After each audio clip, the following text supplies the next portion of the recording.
And so my talk is titled Learning to Do Research with, Not On, Youth Participatory Action Research with Black and Indigenous Young People. How's my sound? Can folks hear me clearly? I can't see any thumbs up or anything. I'm like, everyone looks very small and tiny. Is someone able to respond I can hear you verbally? on Zoom. Yeah, I can hear you on Zoom. Thank you. Okay, great. How about people in the room? Are folks able to hear me clearly? I realize that the sound is off too. Okay, thank you, Revi, for like waving your hands around. It was clear to me. So today I'll flow through 5 key ideas: what I was trained to do and what I felt, a critique of extractive research and lessons from Black and Indigenous communities, doing research differently, then shifting the foundations of disciplinary training or my disciplinary training, and then to close out thinking about research as a relation.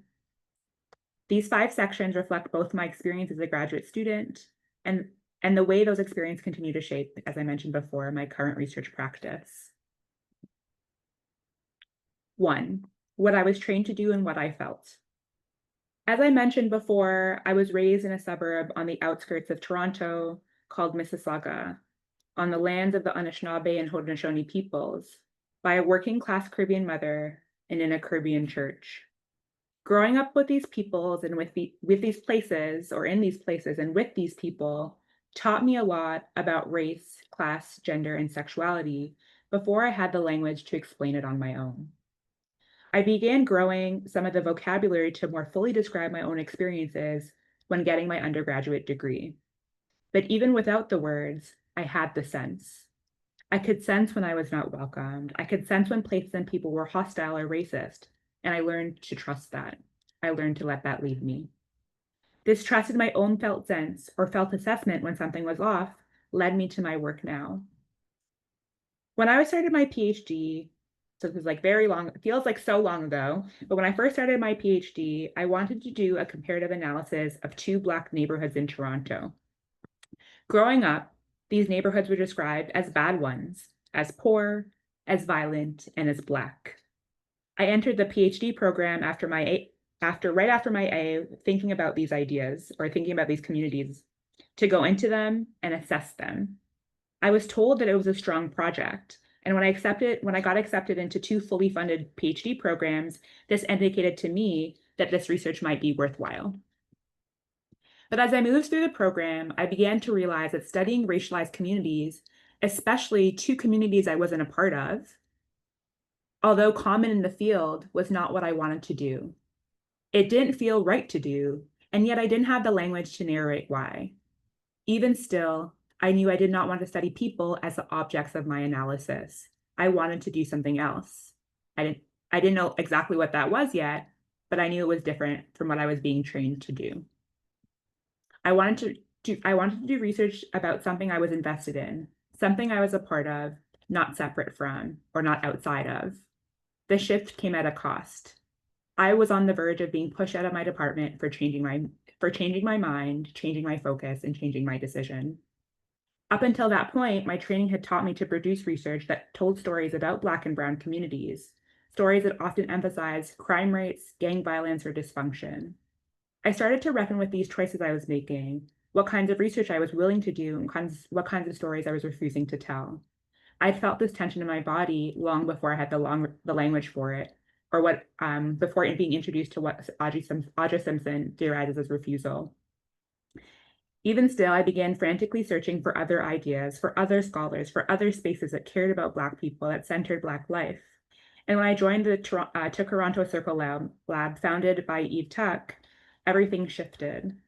Under her supervision and alongside my colleagues and youth researchers in the lab, I learned a different way of doing research. One that did not, as Eve writes, document damage, but instead started with desire, care, and consent. This is what this talk is about, what it means to do research with and not on.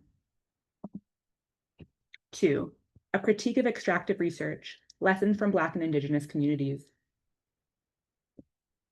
I learned to do research differently as a graduate researcher in the Tkaronto Circle Lab, and I'll share more about this later in part 3. The lab was founded in 2017, and it was grounded in Indigenous feminist ethics and centers community-based and participatory action research, as well as collaborative Indigenous methodologies. Within this lab, we were committed to, and I talk about it in the past tense because that lab has now evolved into the visiting lab at NYU.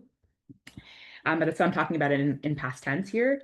But you can think of what I'm sharing to you as like present tense because it stays with me in my current work, in my current life, and in the current iteration of the lab. So within this lab, we were committed to forms of collaboration that were non-extractive and non-exploitative, rooted in good relations with each other, with communities, with more than human persons, and lands and waters. This was a radical departure from what I had been learning in graduate school up until that point. I was learning in real time that it was possible to do research another way, one grounded in reciprocity, care, accountability, rather than extraction. In traditional social science research, as I had been trained beforehand, Black people and communities were often treated as objects of study, only mere data sources. Researchers could enter communities, take what they needed, and leave. There were no follow-ups, and meaningful consent was often absent. The goal was to produce knowledge about them, not with them. In an interview with Naomi Klein, Anishinaabe or Anishinaabeg scholar Leanne Bitosamase Simpson describes extraction as theft. She writes, or she says in the interview, the act of extraction removes all the relationships that give whatever is being extracted meaning. Extracting is taking. Actually, extracting is stealing. It is taking without consent, without thought, care, or even knowledge of the impacts that extraction has on the other living things in that environment. That's always been a part of colonialism and conquest. Colonialism has always extracted the Indigenous, extraction of Indigenous knowledge, Indigenous women, Indigenous peoples, end quote. Simpson reminds us that extraction breaks relationships between humans, more than human kin, plant kin, lands and waters, and the earth, as we can see now with the climate catastrophe. This aligns with Caribbean transnational scholar Jackie Alexander's work, who frames imperialism, colonialism, and transatlantic slavery as a process or processes that also sever relationships, rooted in separation and division. Extraction is taking without consent has been both central to settler colonialism and anti-Blackness, and has also been central to research itself. In the lab, I began to see how deeply these extractive logics were embedded in academic research practice, not only in what we studied, but how we studied, who we were accountable to, and who we imagined our work was for. I began to think about ethics not as a checklist, but as a living, ongoing practice of relationship. In our article, Consent Practices in Desire-Based and Beauty-Informing Social Science Research, one of my co-writers and my dear friend, Bernadette Yanchapaxi, she's a Kichwa scholar, shared a story about how white researchers often entered her communities in Ecuador. They would arrive with institutional consent forms, conduct interviews, and disappear without a trace. Even when researchers adhered to university ethics boards, they were not accountable to the communities they studied because the research was done on them, not with them. This approach is harmful. Participants have no opportunity to change their mind, no say in how their stories are told, or in what stories are told at all. It assumes researchers have the right to take what they want. That is extraction, and in many communities, including hers, refuse it. Mohawk scholar Audra Simpson, and I mentioned Audra Simpson's work before, theorizes refusal in Mohawk in her book Mohawk Interruptus. She writes about moments when participants choose not to tell certain stories, especially ones that everyone in their community already knows.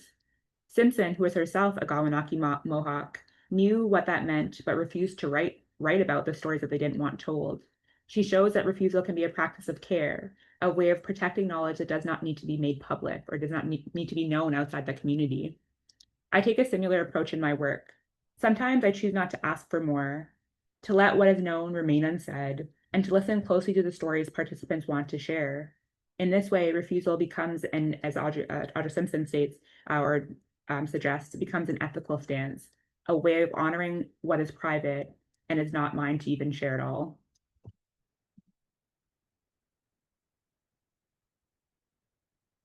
Saidiya Hartman, the Black cultural historian, writes about a similar dynamics, albeit differently, in Wayward Lives, Beautiful Experiments.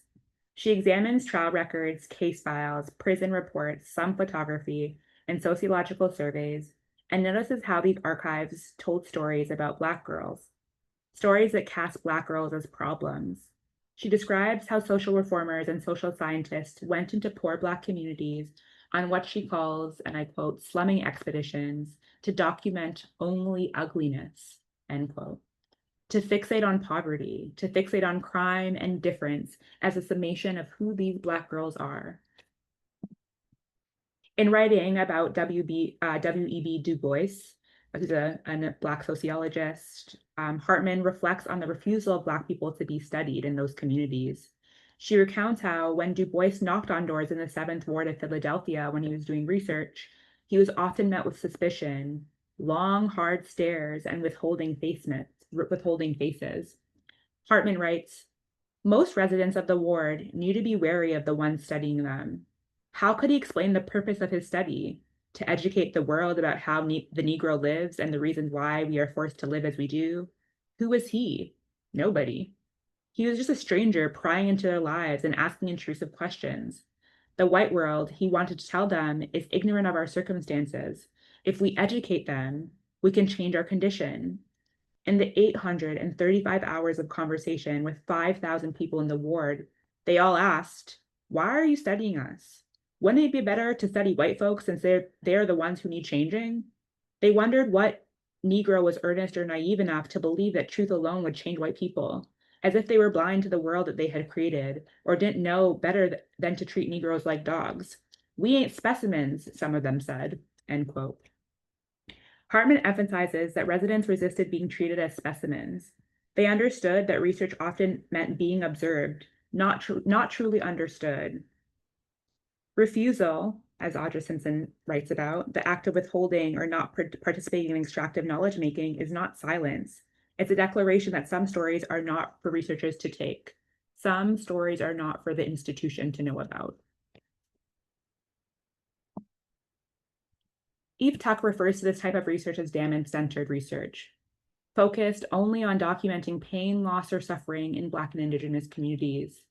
Sometimes such research has been used to gain material or sometimes used research has been used to gain material or political benefit for vulnerable communities. And that's what W.E.B.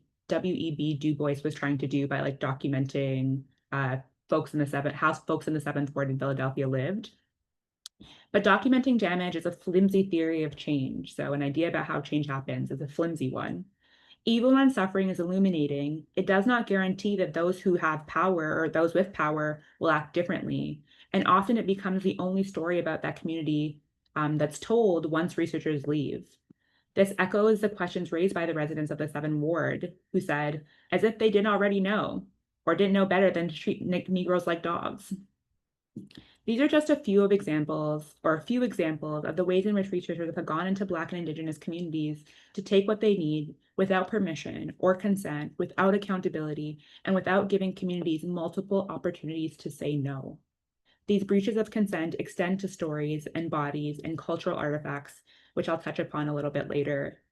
In my work and in the work I've learned to do with Black and Indigenous young people, this matters deeply.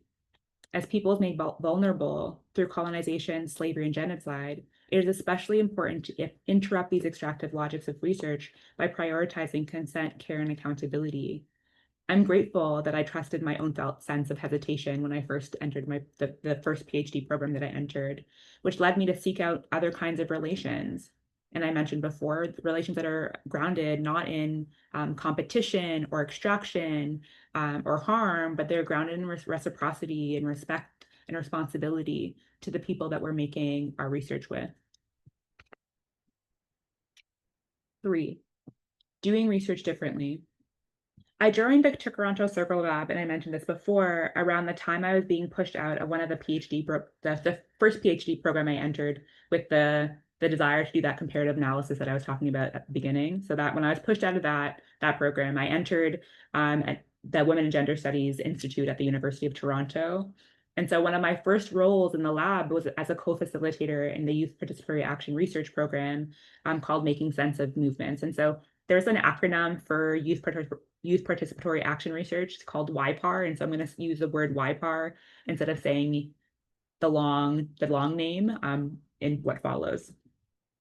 Making Sense of Movements was a multi-year YPAR project that brought together Black and Indigenous young people to explore contemporary social movements, such as Idle No More, Black Lives Matter, No Ban on Stolen Land, or No Dakota Access Pipeline at Standing Rock, and also Wet'suwet'en, which was like also a pipeline that was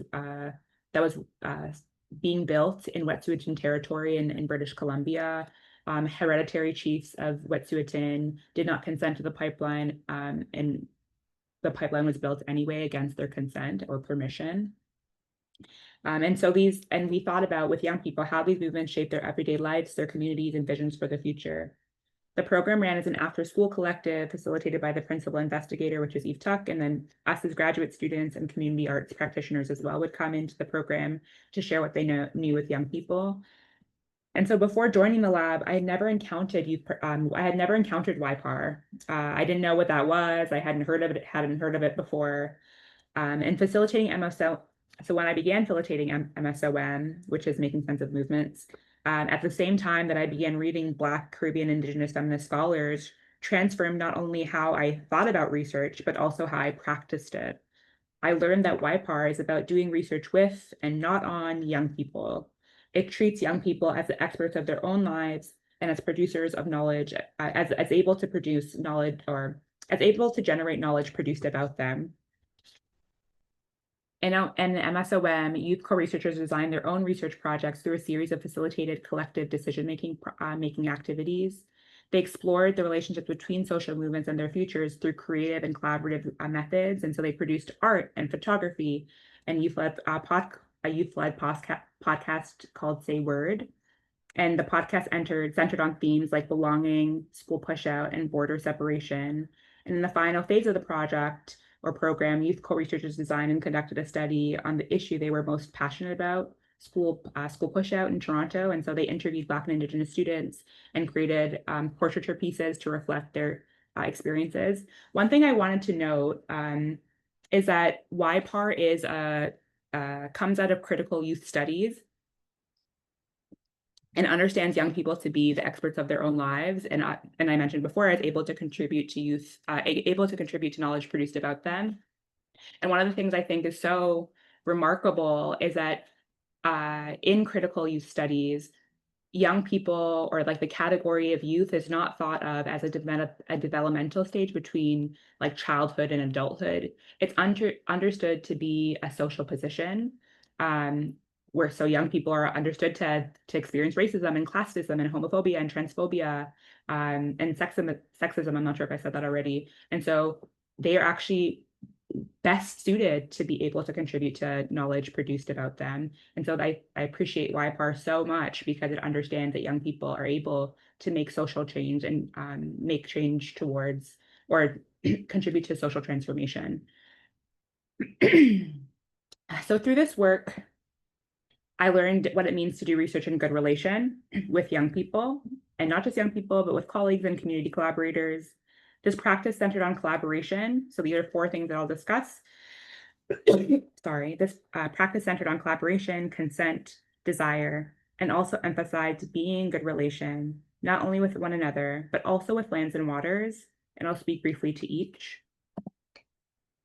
So in the lab and across the various YPAR projects we worked on, collaboration was central to everything we did, like truly central to all of the work that we did.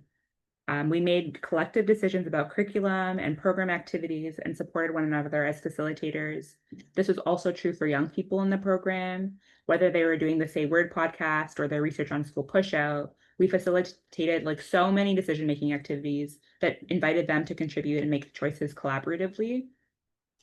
Working in this way resisted the competitive logics that often shape learning spaces and instead created opportunities to practice, grow, and share our skills, strengthening our work and deepening the conversations we could have. For instance, when we were designing our curriculum for school pushout, belonging, no ban on stolen land, and grounded let me rephrase this. So one part of the program, we were thinking about, like, we were preparing or thinking about how we could prepare young people or train young people to do research. And so we thought about like offering different themes, like sharing different themes based on like what we had talked about in the earlier phases of the program. And so we decided to, like the facilitators decided to make curriculum on school pushout, belonging, no ban on stolen land, and also the Dish with One Spoon Treaty, which is a treaty between, or a covenant between the Anishinaabe and Haudenosaunee on how to share land peacefully. And so even in that process, each facilitator was able, and this speaks to collaboration, each facilitator was able to choose a theme that they felt most comfortable, or not most comfortable, most connected to, and developed ideas and activities around each theme to share with young people. And so this approach allowed each person's interests, knowledges, and lived experience to shape the program, making our collective curriculum richer and more relational because we were doing it from our own interests, our own curiosities, and doing it collaboratively in order to then offer it to young people for them to make collaborative decisions about what themes they cared about most in order to study or make research about. My intention is not to suggest that collaboration is like perfect or without conflict, or that it's like sunshine and rainbows, because that's not true. It's not always perfect. Sometimes collaboration can be difficult. But rather, I'm trying to emphasize that collaboration as a practice truly works against the idea of individualism or competition, or the idea that competition leads to greater success, or that there's like a solo person that is like the star of a show. For us, collaboration is necessary work towards imagining and enacting Black and Indigenous futures. And I'm so grateful for all the collaborators that I've worked with in the Circle Lab and even in the Visiting Lab, who work towards more life of forming research. Consent is another practice that's central to our collaboration and something we practiced often. It was through practicing consent with multiple collaborators that Fernanda Yanchapaxi and Eve Tuck and I co-wrote a paper about consent. It was like through all these various collaborative processes that we were able to do this.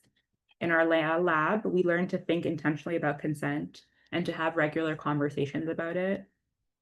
We live in a society where consent is often breached, and these breaches cause harm. And because we live in a society that devalues consent, it can often feel uncomfortable to say no. In the work we do together, we believed that consent, and we still believe this, so I'm talking in the past, but all these things are true now. We believe that consent works best when people are able to say no. No, I don't want to shake your hand. No, I don't want to hug today. No, I don't want to participate in this activity. And so we think of consent as an ongoing process or practice, something that must be asked for again and again and again. We understand that consent has 3 dimensions, so consent around bodies, stories, and artifacts. So around bodies, we ask permission when interacting with people's bodies. This is because research has historically harmed Black and Indigenous communities. For example, experiments have been conducting on Black and Indigenous bodies without permission, such as the theft of Henrietta Lacks cells or the unethical testing of Black men in the Tuskegee experiments. And these are just like 2 examples of medical racism. There's countless others that have been harmful and unethical, and that interact with Black people's bodies and Indigenous people's bodies without their consent. For consent around stories, we ask for permission before sharing people's stories, especially because researchers have often misrepresented Black and Indigenous communities and focus only on harm, focus only on their brokenness or suffering or their damage without consent. And so it's something that we'll say at the beginning of youth programs, and this is what, and I didn't mention this earlier because I'm getting into it later, but as part of my postdoc work research, I'm leading or conducting conducting a YPAR project with Black and Indigenous young girls. And at the beginning, we have conversations around consent, which I share. I think I might talk about this later, but we have conversations about consent, and we say like, we need to ask permission to interact with people's bodies. And so if there's ever a time when like a hug is needed for something celebratory, we always ask. And that doesn't happen often, but we'll say, like, even as facilitators, can I hug you, like, to each other? Is it okay if I hug you today? And it's okay if someone says no. Like, not everything falls apart when someone says no. It actually helps us to practice consent. more robustly when that happens. And then the last thing around consent around artifacts is that we ask permission to use creations such as sounds or images or songs, because researchers have often taken these from communities without acknowledgement or consent. And I think a lot about museums and how much museums take from Black, Indigenous, and racialized people without their knowledge, and then the communities whose artifacts, like either living artifacts or other kinds of artifacts, aren't able to get them back. They're not allowed to receive them back. It's like a really long process, a tumultuous sometimes process, in order to get what is theirs returned to them. And so it's so important to think about how we practice consent around bodies, stories, and artifacts in the current iteration of our world. And so in our work with young people, we frequently discuss these 3 dimensions of consent and highlight moments when consent is necessary. And so I mentioned an earlier example about like what happens with like the kind of invitation, or not the invitation, but how we ask for consent if we're asking for a hug or something like this. We also ask for consent in other ways. So when we're reporting a conversation, a focus group or a conversation with young people, we'll ask everyone, we'll ask each individual person if it's okay for us to record.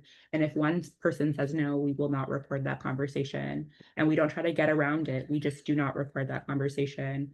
We do the same for pictures. We do the same.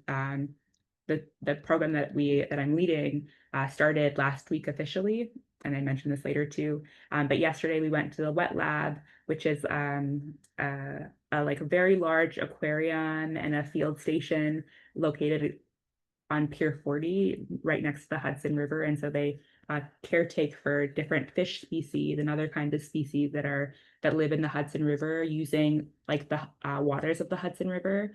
And so we visited there yesterday with the young people in the program. And at the end, I was like, does anyone want to take a selfie? Like, if you don't want to take a selfie, it's you're like, you don't have to be a part of this selfie, but for people who are like, okay with me taking a selfie, please join in the selfie, and I'm not going to share it. So it's like constantly asking for permission to do things, giving people an opportunity to say no, and then letting them know how something will be used and giving them an opportunity to consent to that too. And so as part of our training, as part of our academic training, Eve Tuck asked us to intentionally think about consent not only in research, theories, and methodologies, but also essential to how we relate in everyday life. As researchers interested in grounding our work in the resistances and desires of our communities, we continue to reflect on consent in our personal lives, our work, and in relation to institutions, social movements, and in our organizing. Our work is desire-based research. In her letter, Suspending Damage, and I'm thinking about these 4 principles in relation to the work that I was doing in the Tkaronto Circle Lab specifically. And in her letter that I talked about earlier, Suspending Damage, Eve Tuck urges readers to reckon with the harmful ways social science research has historically documented the pain and loss of Indigenous, Black, and racialized communities. She calls for a moratorium on damage-centered research, which produces stories about communities as flat, one-dimensional, and broken. Instead, she encourages researchers, educators, and communities to center the expertise, wisdom, and resistance of communities through desire-based narratives. In our research, desire-based narratives emerge when we honor the decision-making and choices of our community collaborators, especially youth or young people. For example, in youth programs, we pay attention to the desires that young people have for themselves, for lands and waters, and we do this by bringing these questions to them directly. We focus on narratives. We focus on narratives that highlight participants' aspirations and desires, rather than centering stories or asking them questions about their pain or suffering.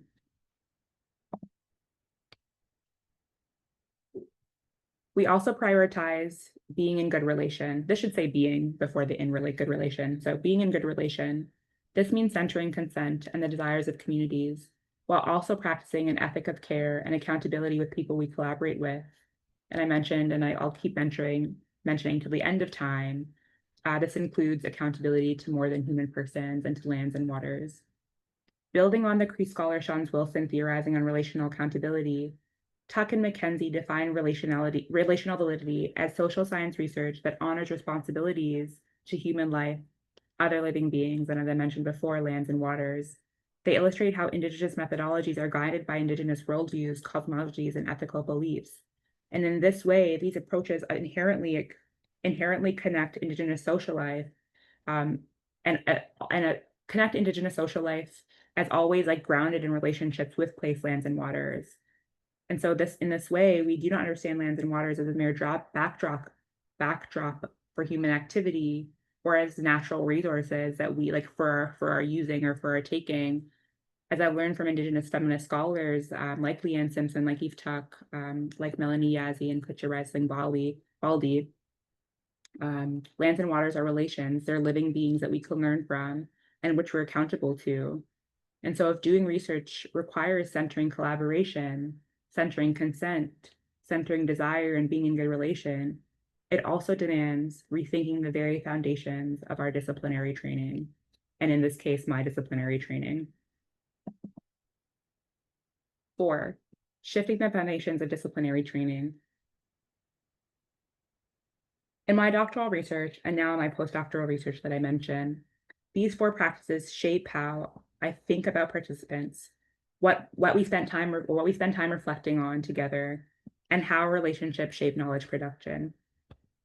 In my doctoral research, I thought with Black women, including cis and trans women and gender nonconforming people, about how they understand their relationships to waters, to friendship, and to the Uber Soca cruise ship. And for those who aren't familiar with what Soca music is or what the Uber Soca cruise is, the Uber Soca cruise was a cruise ship, and part of the dissertation was like critiquing cruise ship tourism. So just wanted to mention that. But this cruise was a cruise that was dedicated or catered towards people who like love soca music. And so the cruise has since this Uber Soca cruise has since gained so much popularity that they've changed how it was when I attended. But when I went, it was like 3 to 4 days of listening to soca with like the top soca DJs, top circle artists, and with your friends. And so I asked Black women to think with me about how it was to spend their time there in relation to the histories of slavery, especially since the cruise was moving along the Atlantic Ocean. And so some of my participants, as I mentioned, were also my friends. And that was an unconventional starting place point in my research or in academic research. Research is not usually something one experiences with friends, but that was precisely the point. And as you notice, this product is totally different from the one that I initially thought that I was going to do. So in this project, I used semi-structured life world interviews to collect semi-structured life world interviews to collect data for my study. This approach was developed by Savin Brenkman and Steiner Cavalli, and they treat the interview as a collaborative process of knowledge generation. In life world interviews, the researcher seeks to understand how participants make sense of their lives and the social worlds they inhabit. So this is like already kind of aligned with how YPAR as a methodology understands young people as experts. The conversation is guided. So in the interview, the conversation is guided by like thematic questions, but remains pretty open and pretty flexible and conversational, which allows for participants to narrate and interpret their lived experiences in precisely their own words. Brinkman and Cavalli describe 2 metaphors for interviewing, grounded in very different epistemological beliefs. One is the miner and one's the traveler. The miner seeks to unearth, extract, and collect data from participants, while the traveler engages in conversation, believing that knowledge emerges through stories and that stories shape both the teller and the listener. The miner's approach reminds me of Western researchers who have historically exploited Black and Indigenous people by entering their communities, documenting damage and ugliness, and presenting these stories as a totality of who these communities or people are. In my doctoral research, I invited Black women to tell their own stories about their time on the ship and in the Atlantic, and our conversations were so rich, especially because many of the participants were people I knew before they became part of my study. And so in this way, I chose the traveler's approach, knowing that knowledge emerges along the way through conversation and in relation. So when I decided to do this, like to change my research topic, to think with other people about a place that I had experienced, I thought this was really important because I had been on the cruise. I had been to Uber Soca as like a someone who loves soca music, which is a music that emerged from Trinidad and Tobago. I had been 3 times, and so my familiarity and closeness with Uber Soca and with people on Uber Soca shaped how knowledge was produced and shaped how knowledge was produced in my own study. Eurocentric conceptions of knowledge production assert that a scientific inquiry is only rigorous when conducted by a distant, objective researcher. This rests on the belief that who we are contaminates what we know, and that the researcher must remain neutral, unbiased, and at times like invisible, or what folks have called like the fly on the wall. Caribbean transnational feminists, Black feminists, and Indigenous feminist scholars have taught me otherwise. Who we are, our relationship, our embodied experience do not make research flawed. However, or instead, they offer conditions of possibility for more ethical, accountable, and relational inquiry. Being simultaneously a fetter, so someone that's like what you people call someone who fets or goes to soca parties, being simultaneously a fetter, a friend, and a researcher meant that knowledge was co-produced through shared experiences, pre-existing trust, and cultural familiarity. This closeness offered access to deeper layers of meaning that might have remained invisible or inaccessible to researchers positioned as outsiders. For example, when I asked participants, and this was like one of the conversations we had, or one of the questions I posed to participants in our interviews, when I asked them if the ship could be understood as a site for a sexual connection, and I also asked for like other kinds of connection, but when I was asking specifically about sexual connection, many participants, sorry, I got lost on my page here.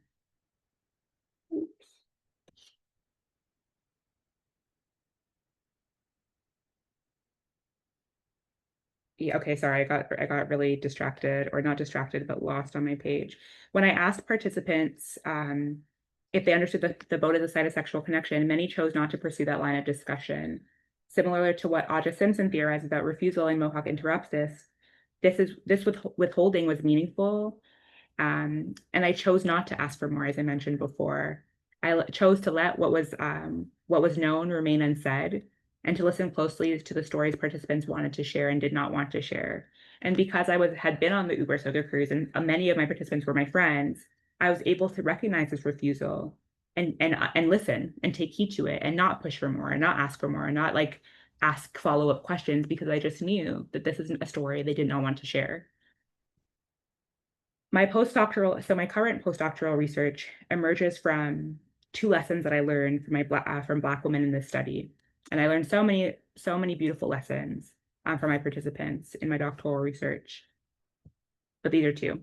So the first is that participants shared that their relationship, so I'm going to say this slower. One of the things that I learned amongst many, as I mentioned before, is that many participants in my study who are Black women said that they had relationships with Waters and friends when they were girls. The second thing that I learned was that I realized, even though semi-structured or life world interviews, the kind of interview developed by Susan and Brigsman, although they offered meaningful and rich conversations and were the site where knowledge was produced, I realized in conversations with Black women in my study that one interview was not enough to fully explore our relationships and complex histories. Sometimes we needed more time. Sometimes a 1-hour interview is not enough. And I was interviewing participants during COVID, or like the height of the pandemic, the beginning of the pandemic. And so all of my interviews were on Microsoft Teams. And so like one Microsoft Teams interview was not enough. And this is like, this was highlighted for me in a conversation between M. Jackie Alexander, and a collaborator of hers, which I can't remember right now. It's her name's lost on me, but I'll try to find it before the end of this session. But the person that was interviewing M. Jackie Alexander, who's a Caribbean transnational feminist who currently lives in Trinidad and Tobago, specifically the island of Tobago, the sister island of Trinidad. The interviewer initially was like having phone calls with Jackie Alexander. And after she had and she was trying to do so she was having interviews with Alexander on the phone, and she realized that like phone conversations were not enough. she had to go to the place where Jackie Alexander was. And so she flew to Tobago in order to have these sustained and detailed conversations with Alexander in real time. And so this is one of the lessons I learned from talking to Black women, that asking them to think about their relationships with waters, especially the heavy history, the terrible history of transatlantic slavery in the Middle Passage. One interview was not enough. And so that was like, I'm not like my study was done at that point, so I couldn't have follow-up conversations with participants. But this is a lesson I learned that shaped my current postdoctoral research. So building on these lessons, the current research that I'm doing now is called, and the youth program is called Visiting with Waters and Friends. And it is a YPAR project, which I'm so grateful to be able to do, especially in New York City. And it's a project with Black and Indigenous young girls. And together we're exploring or thinking about their relationships with urban waterways and friends in the city. And so this is like directly connected to what I learned from participants in my study about their own relationships to waters and their friends when they were girls. I was like, oh, young people, I can bring these questions directly to young people. And so in this program, we're bringing these questions about their relationships to water and friends directly to them, to have them think about this with us. One of the central practices in this project that also learns from my doctoral research is visiting. And so I've learned from Indigenous feminist scholars that visiting is a way of spending time with land, spending time with the waters, spending time with each other, spending time with young people, spending time with collaborators. And so in the interviews, I only had one time, like one moment, one hour, sometimes they were 1 hour or 2 hour interview, to think through all these ideas that I wanted to think with participants about. But now in this program, in this youth program, we actually get to visit different waterways in the city and spend time building relationships with waters, but also with each other, and thinking through their own relationships as we're like near and close to and proximate to the waters that we're thinking with. The program officially began last week. So like the first week was last week. I spent less time talking about my current work because it has just started, like truly last week was the inaugural week. But we have already started visiting Minetta Creek, which is a buried creek that flows through flows under NYU. The infill operations for that creek began between in the 1620s to 1628. We also spent time at the Hudson River, as I mentioned earlier in the talk, at the wet lab, learning about the different kinds of species in the Hudson River, and learning about the history of the Hudson, learning about pollution and the kind of risks to, or the risks to the health of the river and marine life in that river. And then tomorrow, we'll spend time at the East River, where we're collaborating with an organization to teach young people and facilitators how to fish. And so it's so exciting to me that we get to spend time in this way. And I want to mention too that it's especially exciting that this program is being hosted by the Visiting Lab, which is an Indigenous feminist lab grounded in the Indigenous feminist principles of visiting, and also a lab that is centered around Indigenous research ethics and Indigenous feminist research ethics and collaborative Indigenous research. And so it's like cool to be having a project called Visiting with Waters with Friends in the Visiting Lab at New York University. So I'm super excited about that. And I'll end with research as a relation. I know it's 12:50. I hope I haven't taken more time than I was allocated, but this is going to be quick. So the fifth thing and the final thing is research as a relation or as relationship building. One of the most meaningful aspects of our program is that we get to spend time, and then I'm talking about the youth program here for my postdoctoral research, we get to spend time visiting with waters and each other. Spending time with waters allows us to reflect on our relationships, as I mentioned earlier. As someone who recently moved to Lenapehoking, or to New York City, I feel especially grateful to get to learn about waters alongside young people who have lived in the city for their entire lives. And so I'm so grateful to be able to build my relationship with waters in the city alongside young people and learn from them in that. Research as relation also means spending time with young people, engaging them in conversation and research design, and centering the ideas that matter most to them. In this process, young people are co-researchers. They co-design the research questions, objectives, research objectives, interview questions. They decide on the participants they want to learn most from. And so to think of research as building or growing relations is to practice accountability, care, reciprocity, humility, and listening when we're told no. It reminds us that knowledge is produced ethically in meaningful relations to more than just humans, but also to lands and waters, plant kin, and more than human persons. It reminds us that consent and desire matter, and that collaboration can be meaningful inquiry, scientific inquiry. By doing research in this way, we refuse to do research on and insist on doing research that is with. Thank you so much for listening.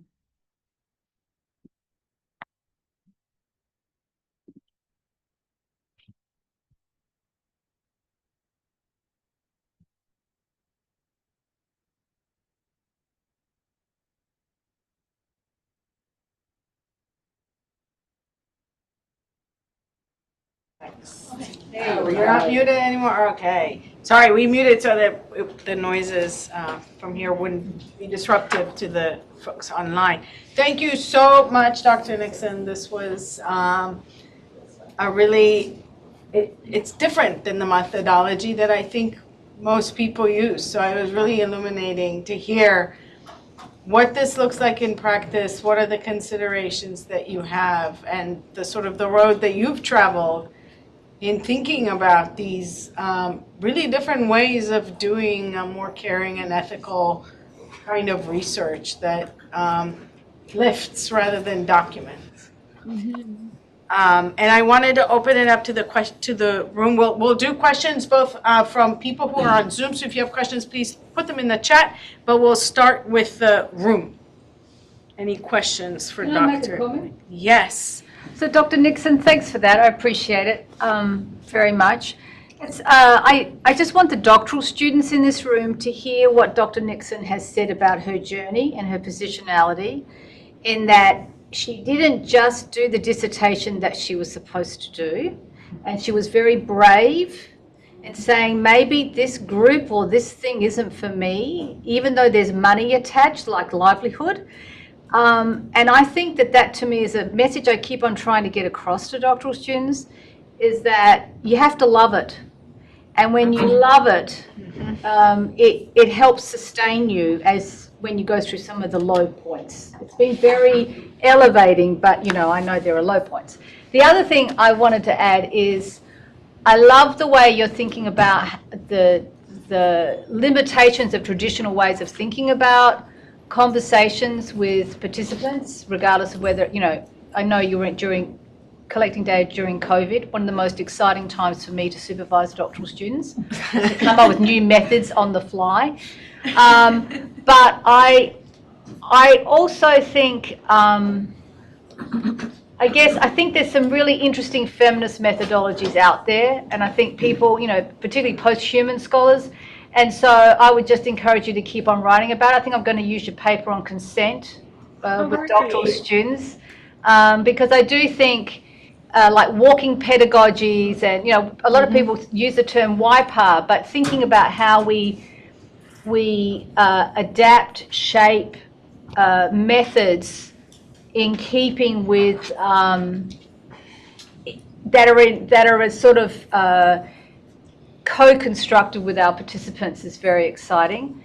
So thank you. Thank you. And thanks for the invitation to keep, the invitation or encouragement for me to keep thinking and writing about the ideas that I shared today, because I think that, I feel it's like a hard thing to say, it's a hard thing to change your mind when people are expecting you to not change your mind. Right. People are have powerful positions, especially people when you're when I was a doctoral student, I was not only a Black woman doctoral student, I was super vulnerable. And my first department had so much funding because of the kind of harmful research they were doing. And so when I was I don't want to do this, people were mad. Yeah. And so, to your students, like, yeah, I encourage you to be brave, even if brave comes with like material consequences. Thank God, like I was able to uh, retain my funding, and that like also took work to retain my funding. It was like a lot of bureaucratic hoops, but I think it's so worthwhile to change our minds when the research that we when the research that we're doing is harmful, but also when we've like learned something different. We've learned a new way to do a thing that's like more life affirming. So yes, I just echo your encouragement. So we have a question online. Do you want to unmute and say it, or should I read it? I can unmute. Thank you, Dr. Nixon. I loved your talk. I've been citing a lot of the same people that you are, but I'm curious if you have any specific advice for critical youth scholars to look at, and particularly for queer youth. Yeah, so not to put you on the spot. There's a book that no, not at all. Let me just like Google this before. Sorry, I'm doing an in real time Google.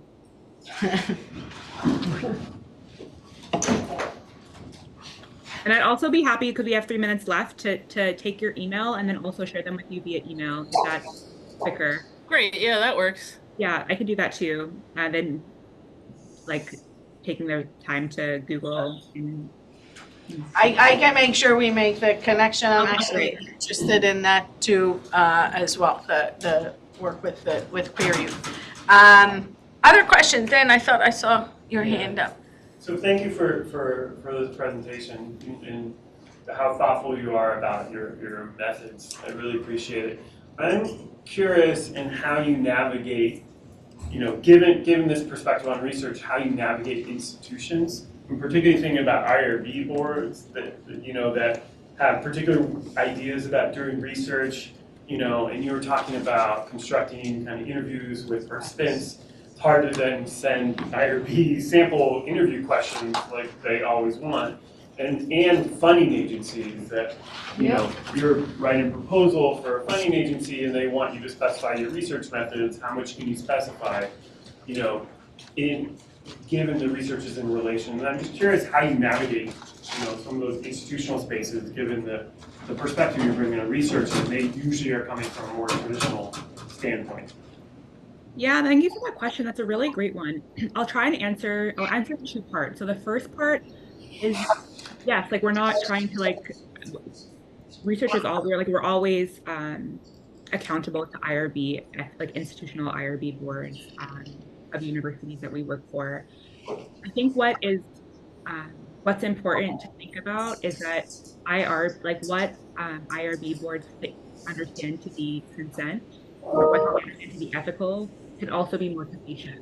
And so thinking about consent at every phase of the research project, like for example, when I was sharing the story about my colleague, she's one of my best friends, Fernanda Yanchapaxi, who was talking about how researchers would come into her community with like consent forms, like with IRB approved consent forms, and then do interviews abiding by those consent forms, but then leave. So that process was approved by IRB. And so, but we know that it didn't follow consent.